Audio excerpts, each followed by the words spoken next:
প্রশ্ন কি করেছে? প্রশ্ন করেছে যে চোর চুরি করে বলতেছে এটা তার তাকদীর। তা এখন আপনি চোরকে বলেন যে তুমি আজ চুরি না করে একজনকে হত্যা করো, দিয়ে আদালতের সামনে দাঁড়িয়ে বলো এটা আমার তাকদীর, দেখো তোমার এই হত্যার ফাঁসি বাঁচে কিনা। আচ্ছা, তাকদীর কি জিনিস? মানুষ তাকদীর সম্পর্কে জানেই না। তাকদীর মূলত আল্লাহর জ্ঞান। তাকদীর মূলত আল্লাহর জ্ঞান। আমার সাথে বলেন তো তাকদীর কি? তাকদীর আল্লাহর জ্ঞান। আমরা মনে করি লিখিত জিনিস, এটা তো অনেক পরে। এটা তাকদীরের 2 নাম্বার স্টেপ। আল্লাহর যে বিশাল জ্ঞান আছে, মহাসাগরের চেয়েও সীমাহীন অসীম জ্ঞান, সেই জ্ঞান থেকে শুধুমাত্র অল্প একটু, যেটাই আসমান জমিন পৃথিবী মানুষ জিন এই রিলেটেড, ওইটা আল্লাহ পৃথিবী সৃষ্টির 50,000 বছর আগে লাউহে মাহফুজে ট্রান্সফার করে দিয়েছে আল্লাহর অসীম জ্ঞান থেকে। তাহলে লাউহে মাহফুজের সাথে এই সমগ্র পৃথিবী এমনভাবে কানেক্টেড যে এখানে একটা গাছের পাতা পড়লেও সেটা লাউহে মাহফুজের সাথে কানেক্টেড। সারা পৃথিবীর কেন্দ্রীয় ডাটা সার্ভার, আসমান জমিন এবং তার মধ্যে যা কিছু আছে তার সেন্ট্রাল ডাটা সার্ভার হচ্ছে লাউহে মাহফুজ। এই লাউহে মাহফুজ থেকে এক বছরের ডাটা ফেরেশতাদের কাছে হস্তান্তর হয়। লাইলাতুল কদরের রাতে ফেরেশতাদের কাছে 1 বছরের ডাটা হস্তান্তর হয়। তাহলে লাউহে মাহফুজে যে তাকদীর লিখিত আছে এটা আল্লাহর জ্ঞান। এবার মানুষ যখন যে কাজ করবে সেই কাজ সে স্বেচ্ছায় করবে। আপনি যেমন একটা গেম যখন ডেভেলপ করেন, একটা সফটওয়্যার যখন ডেভেলপ করেন, ওখানে ফাংশনগুলো যখন ক্রিয়েট করেন, এই ফাংশনগুলো এক প্রকার তাকদীরের মতো। কিন্তু আপনি এটা জানেন না যে কে কখন কোন ফাংশন গ্রহণ করবে। কিন্তু যে ফাংশনে গ্রহণ করুক না কেন, সাথে সাথে ওইটার ইমিডিয়েট ফিডব্যাকও সে পাবে, ইমিডিয়েট রেজাল্টও সে পেয়ে যাবে, কেন ওটা আগে থেকে সেট আপ করা আছে। কিন্তু আপনি এটা জানেন না যে আমার কোন প্লেয়ার গেম খেলার সময় কোন ফাংশনটা অ্যাকসেপ্ট করবে, এটা জানেন না। তো আল্লাহর জ্ঞান এত অসীম, উনি একে তো পৃথিবী একটা সিস্টেমের উপর ডেভেলপ করেছে, একটা তাকদীরের উপর ডেভেলপ করেছে, আবার কোন মানুষ কোন অপশনটা অ্যাকসেপ্ট করবে এটাও আল্লাহ জানেন। কিন্তু মানুষ ওই অপশনটা অ্যাকসেপ্ট করবে স্বেচ্ছায়।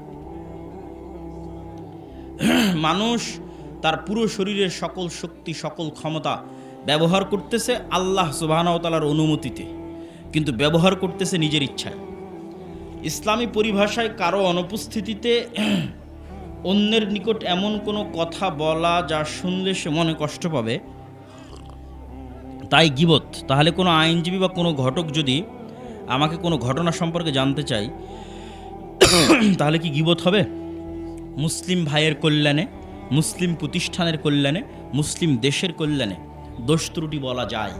রাসূল সাল্লাল্লাহু আলাইহি ওয়াসাল্লাম নিজেও বলেছেন, আমি বিজ্ঞান ও কোরআন মাজিদের মধ্যকার সম্পর্ক নিয়ে জানতে ভীষণ আগ্রহী, এরকম কোনো বই থাকলে জানানোর অনুরোধ করবেন। প্রশ্নটি একজন হিন্দু গবেষকের। তিনি বলেন, ইসলাম ধর্ম বলে ধ্যান করা নিষেধ, কিন্তু হযরত মুহাম্মদ সাল্লাল্লাহু আলাইহি ওয়াসাল্লাম গুহায় কেন গিয়েছিলেন এবং সেখানে তিনি কিভাবে আল্লাহর উপাসনা করতেন?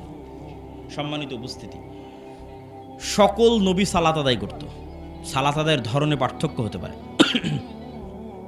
ঈসা আলাইহিস সালাম যখন মায়ের পেট থেকে প্রথম কথা বললেন, মায়ের কোল থেকে যখন প্রথম কথা বললেন, তখন প্রথম কথার মধ্যে ঈসা আলাইহিস সালাম বলেন, ওয়াউসানি বিসসালাতি ওয়াজ যাকাতি মা দুমতু হাইয়া। আল্লাহ, আমি ঈসা, আমাকে আদেশ দিয়েছে আমি যেন মরা পর্যন্ত সালাত আর যাকাত আদায় করি। তাহলে ঈসা আলাইহিস সালাম মায়ের পেট থেকে কোল থেকে বলতেছে যে তাকে আল্লাহ কিসের আদেশ দিয়েছে? সালাতের। তাহলে সালাত এবং যাকাত সকল নবী আদায় করতে, ধরন ভিন্ন হতে পারে। তাহলে মুহাম্মদ সাল্লাল্লাহু আলাইহি ওয়াসাল্লাম কীভাবে ইবাদত করতেন? তার দাদা আব্দুল মুত্তালিবকে যেভাবে ইবাদত করতে দেখেছে, সেই ইবাদতের ধরন আমাদের জানা নাই। আর সম্ভাব্য হতে পারে যে আব্দুল মুত্তালিব কীভাবে ইবাদত করত, ইসমাইলি দিনের, ইসমাইলি আদর্শের কিছু খণ্ডিত অংশ তো ছিলই, শব্দ আর বিকৃত হয়ে যায়নি, মূর্তিটা বিকৃতির মাধ্যমে ঢুকেছে। যেমন মুসলমানি অক্ষত ছিল। ইসমাইল আলাইহিস সালাতু ওয়াস সালাম এবং ইব্রাহিম আলাইহিস সালাতু ওয়াস সালামের মুসলমানি করার আদর্শ মক্কার কাফের মুশরিকদের পর্যন্ত অক্ষত ছিল। হজ করতে হবে, এটা কাবা ঘর, এটা জমজমের পানি, এগুলো ইতিহাস, এগুলো কালচার ইসমাইল থেকে ফলো আপ হয়ে এসেছে। তো ঠিক সেই রকমই ইসমাইল আলাইহিস সালাম যেভাবে ইবাদত করতেন, সেটার কিছু না কিছু খণ্ডিত অংশ আব্দুল মুত্তালিব পর্যন্ত ছিল। তা আব্দুল মুত্তালিবকে মুহাম্মদ সাল্লাল্লাহু আলাইহি ওয়াসাল্লাম যেভাবে ইবাদত করতে দেখতেন, হেরা গুহায় তিনি সেভাবে ইবাদত করতেন। সেটা অবশ্যই ওয়ান কাইন্ড অফ সালাত, কোনো একটা সালাত।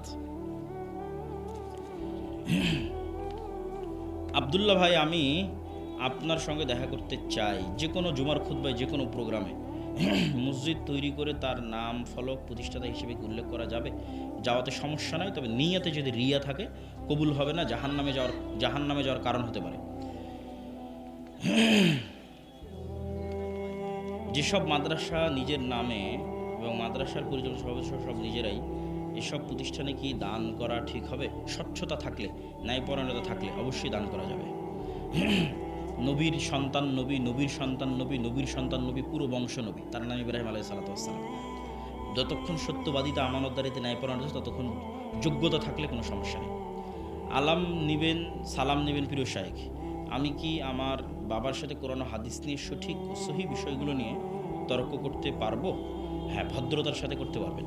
ডিসেম্বর মাসে শুরু হয় পিকনিক খাওয়ার পালা। এছাড়াও যে কোনো অনুষ্ঠান, বাদ্যযন্ত্র দিয়ে আনন্দ উৎসব করার পরিণাম কি? এই বিষয়ের কারণে আমার এলাকায় থাকা সমস্যা হয়। এগুলো সব হারাম, নিশ্চিত হারাম। দাওয়াতি কাজ করতে হবে। যারা বই নিতে চান জরুরি ভিত্তিতে হাতের ডানে, এবং কেউ মাসিক আল ইতিসাম ছাড়া যাবেন না। গত বছর ডাঙ্গিপাড়া মাদ্রাসায় গিয়েছিলাম। আপনার মাদ্রাসায় স্থায়ীভাবে থাকতে চাই। আসলে প্রতিষ্ঠান তো এগুলোতে স্থায়ীভাবে ছাত্র হওয়া ছাড়া, অথবা কর্মচারী বা কর্মকর্তা বা স্টাফ হওয়া ছাড়া স্থায়ীভাবে এমনি থাকার কোনো রাস্তা নেই। একটা হতে পারে, দাওয়াইল আল্লাহর বিভিন্ন কোর্স হয়, সেগুলোতে গিয়ে তুমি থাকতে পারো, কোর্সে অংশগ্রহণ করতে পারো। 20 দিনের কোর্স হয়, যেটা রমজানে হবে। এই যে রমজান আসতেছে, রমজানে হবে, যে কেউ যেতে পারে। আপনাদের অঞ্চলের যারা শিক্ষিত যুবক শ্রেণী আছে, তাদেরকে আমি আহ্বান জানাবো 20 দিনের কোর্সে যেতে। 3 দিনের মাদ্রাসা হয়, সেগুলো আমাদের ফেসবুক পেজে পাবা। মক্তবের শিক্ষকদের ট্রেনিং হয়। তাকলিদ করা কি শিরক নাকি জায়েজ? তাকলিদের ধরনের উপর নির্ভর করবে। ইহুদিরা যে তাকলিদ করে সেটা শিরক। ইহুদিদের মধ্যে একটাই শিরক আছে, বা অনেকগুলো শিরক আছে, তার মধ্যে বড় শিরক তাকলিদ। ইহুদিদের মধ্যে মূর্তির শিরক নাই। কোনো সিনাগগে গিয়ে আপনি মূর্তি পাবেন না।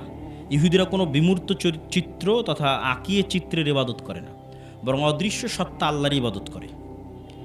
তো ইহুদিদের মধ্যে শিরক কি? তাকলিদের শিরক। সেটা আল্লাহ কোরআনেও বলেছে যে ইহুদি যারা গুরু, ধর্মগুরু, তারা হালালকে হারাম করে দিলে ওরা হারাম মনে করে, হারামকে হালাল করে দিলে ওরা হালাল মনে করে। যেমন জেনা করা আল্লাহ তাওরাতে হারাম করেছে। 10টা যে আদেশ আল্লাহর তাওরাতে লিখিত আকারে এসেছিল, যেটা এখনকার তাওরাতেও আছে, যেটা এখনকার কোরআনেও আছে, তার মধ্যে জেনা হারাম। তখন ইহুদি এই ধর্মীয় প্রধান যদি বলে যে মুসলমান উমুক দেশের উমুক নেতাকে ফাঁসানোর জন্য আমাদের একজন গোয়েন্দা মহিলা কর্মীর জেনা করা হালাল, তোরা মনে করবে এটাই ইবাদত, বলে নাউজুবিল্লাহ। অথচ আল্লাহর পক্ষ থেকে হারাম করা আছে, এখনকার তাওরাতে হারাম করা আছে। এই তাকলিদের নাম শিরক। আর যদি দলিল ভিত্তিক আমি একজন আলেমের অনুসরণ করছি বা একটা প্রতিষ্ঠানের কথা অনুসরণ করছি দলিল সহ, সরাসরি আমার যতক্ষণ জ্ঞান আছে হালালকে হারাম মনে করা, হারামকে হালাল মনে করার এই ক্ষমতা আমি তাকে দেইনি, ততক্ষণ কোনো সমস্যা নেই। সেটাকে আসলে তাকলিদ বলে না, ওইটাকে আলেম ওলামারা ইত্তেবা বলেছে। উসমান রাদিয়াল্লাহু আনহু থেকে প্রচলন যে জুমার সালাত দ্বিতীয় আজান, এই বিষয়ে কি বলবেন? যারা জুমার সালাতে দ্বিতীয় আজান দেন তারাও একমত যে দ্বিতীয় আজান মুহাম্মদ সাল্লাল্লাহু আলাইহি ওয়াসাল্লামের সুন্নাত নয়। পয়েন্ট বুঝেন। যারা জুমার সালাতে দ্বিতীয় আজান দেন বা দেওয়ার পক্ষে, তারাও একমত যে দ্বিতীয় আজান কার সুন্নাত নয়? মুহাম্মদ সাল্লাল্লাহু আলাইহি ওয়াসাল্লামের সুন্নাত নয়। তাহলে তারা খোলাফায়ে রাশিদিনের সুন্নাত হিসেবে সেটাকে ধরে থাকতে চান। আর আমরা মনে করি রাসূল সাল্লাল্লাহু আলাইহি ওয়াসাল্লামের সুন্নাত বেশি প্রাধান্যপ্রাপ্ত। যাদের কোনো সন্তান নেই তারা কি কোনো সন্তানকে দত্তক নিতে পারবে? নিতে পারবে, তবে পর্দার বিধান অব্যাহত অক্ষত থাকবে, ওয়ারিসের বিধানও নষ্ট করা যাবে না। আবার টাকার বিনিময়ে সমস্যা নেই। কত মদিনায় যাওয়ার সুযোগ আছে? জামিয়া সালাফিয়া থেকে মদিনায় যাওয়ার সুযোগ আছে। জামিয়া সালাফিয়ার সাথে মদিনা ইসলামী বিশ্ববিদ্যালয়ের মুআদালা হয়েছে। শায়েখ, আমাদের গ্রামে 2টি মাজার আছে যেখানে মাঝে মাঝে গান বাজনা হয়, সেহেতু বছরের একটি নির্দিষ্ট দিন পুরুষ মাহফিল নামে গান বাজনা ও গাজার আসর বসে। নাউজুবিল্লাহি মিন যালিক। এগুলোকে প্রতিহত বা প্রতিবাদ করার অবশ্যই চেষ্টা করতে হবে। হযরত আদম আলাইহিস সালামকে সিজদা করেননি দিনের কোনো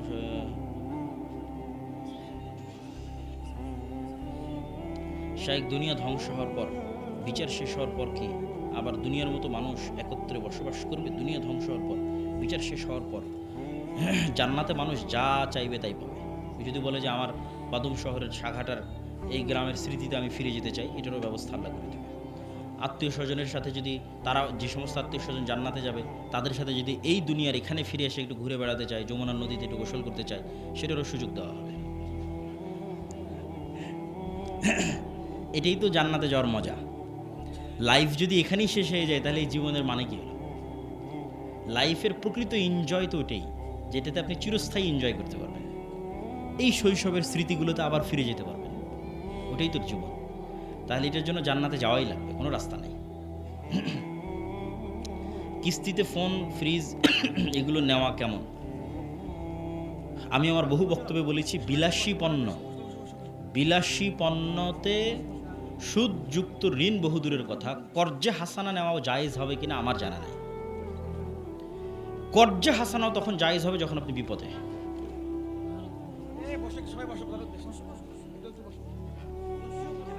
হুজুর আসসালামু আলাইকুম, ব্যাংকে টাকা রেখে মুসলিম সভাপতি হওয়া যাবে? ব্যাংকের টাকা থেকে যদি সুদ না নেয় সমস্যা নেই। ইল্লাল্লাহ এটা কোনো জিকির নয়, লা ইলাহা ইল্লাল্লাহ পুরোটাই জিকির। নামাজের পর সম্মিলিত মোনাজাত, এই এক ফতোয়ার কতদিন দিব বলেন? এই এক ফতোয়া দিয়ে আমার আব্বা জীবন পার করে দিয়েছে। হ্যাঁ তাই নয় কি? শায়েখ আব্দুর রাজ্জাক বিন ইউসুফ 30 বছর এই এক ফতোয়া দিয়ে জীবন পার হয়ে গেল। মৃত মানুষের কোনো চোর যদি চুরি করে আর বলে পৃথিবী সৃষ্টির 50,000 বছর পূর্বে আল্লাহ আমার ভাগ্যে এটাই লিখেছে, তিনি আমার ভাগ্যে তওবা লেখেনি, তাহলে তার কথাটি গ্রহণযোগ্য হবে না কেন? প্যান্ডেলের ডানে বই আছে। খুব সুন্দর প্রশ্ন। হইচই না করে আপনারা ধীরস্থিরভাবে বসে থাকেন, প্রশ্নের উত্তর দিচ্ছি।